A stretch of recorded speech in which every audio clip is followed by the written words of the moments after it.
আজি আহিছোঁ নগাঁও চামাগুৰি কৌকাটা। ইয়াতে আমাৰ এক্সপেক্ট কোম্পানীৰ এটি ৱাশ্বিঙৰ ছেটআপ দিয়া হৈছে আৰু এইটো চাব পাৰি যে কনষ্ট্ৰাকশ্যনৰ কাম চলি আছে। চাওক ধুনীয়াকৈ কনষ্ট্ৰাকশ্যনৰ কাম চলি আছে, ঢালাইৰ প্ৰক্ৰিয়া চলি আছে। চাব পাৰিছে ইয়াতে হাইড্ৰলিক কাৰ ৱাশ্বিঙৰ ছেটআপ এটা বহিছে, যিটো বাটাৰফ্লাই লিফ্ট হয়। বাটাৰফ্লাই লিফ্ট ইয়াত লাগিছে নগাঁও চামাগুৰি কৌকাটাত। আৰু পাৱাৰ বেগটো ইয়াতে ষ্টেচন কৰা হৈ আছে, কৰা আছে। তাৰপিছত আকৌ অইল টেংক ৰখা আছে।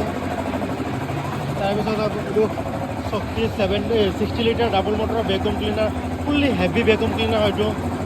তাৰপিছত এইটো চাব পাৰিছে ফুল্লি হেভি এয়াৰ কম্প্ৰেছাৰ হয়, আপোনাৰ ফুল্লি হেভি হয়।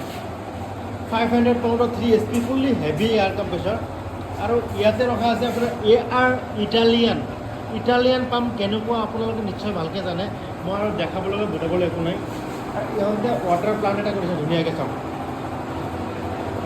মানে আৰু ৱাটাৰ প্লাণ্ট কৰিছে ধুনীয়াকৈ, বহুত ধুনীয়া হৈছে প্লাণ্টটো।